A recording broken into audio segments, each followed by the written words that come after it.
Jesus the Mystic. There is much that can be said about Jesus. There are also different perspectives.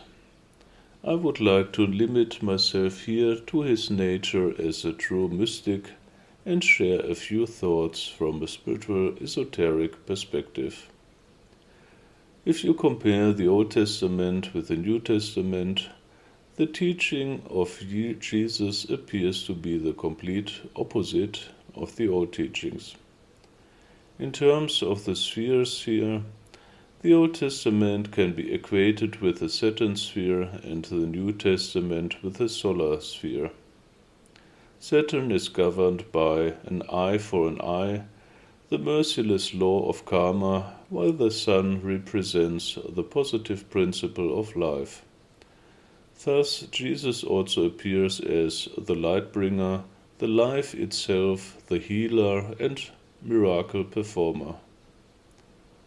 He teaches the unity with the Father, with God, with the original source of life, and that we already carry the kingdom of heaven within us, while we are still incarnated on earth. It is the mystical spiritualization that Jesus teaches and exemplifies.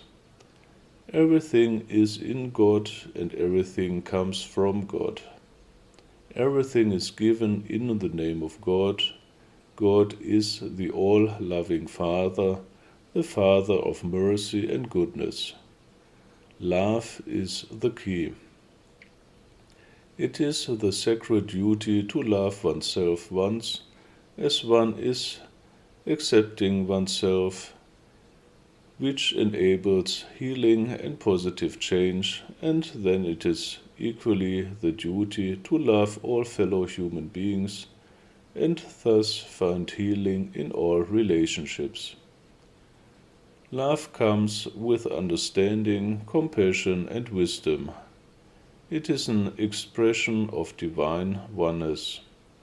The Father and I are one. From the point of view of spiritual development, the man Jesus completely unfolded the divine within himself. He walked the path of life, like all mystics before him and after him. He has attained the enlightenment in the solar sphere, the divine unity, and has also become a true master of the word. Only one who has mastered the cosmic creator language is a true master of the word, and thus the highest initiate in the nature of God and creation. Only a true master of the word has realized the divine nature to the fullest extent within himself and call himself the Son of God, being a perfect image of the macrocosm. The story of Jesus resembles a mystery play with the 12 apostles who stand in relationship to the 12 signs of the zodiac. The divine spirit here dives into matter and is crucified in matter by the 4 elements. That is, the incarnated spirit bears the cross of the material world with all its difficulties and the suffering it generates, in order to resurrect afterwards and return to the kingdom of heaven.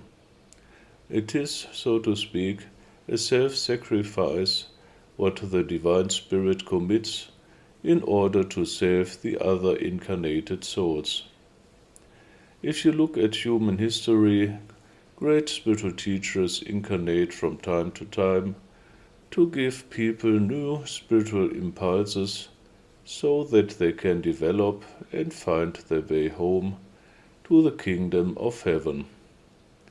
Jesus is one of these great teachers of humanity, regardless of religion. He was a true mystic, a representative of divine love and wisdom, and his teachings will be of great significance in the future as well.